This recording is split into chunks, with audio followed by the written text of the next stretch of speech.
Listen to the stuff that he left in heaven when he came down. His omnipresence. When Jesus came in his body, he couldn't be everywhere at every time, all the time. He had to be in one place at a time.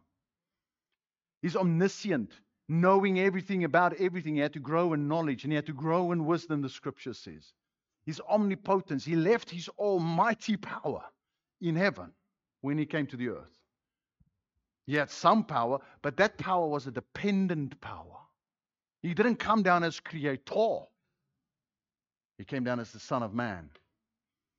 His eternality, his human limitations,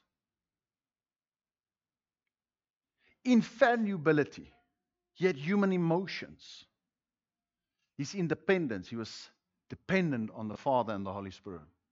So there's stuff that he left in heaven when he became human.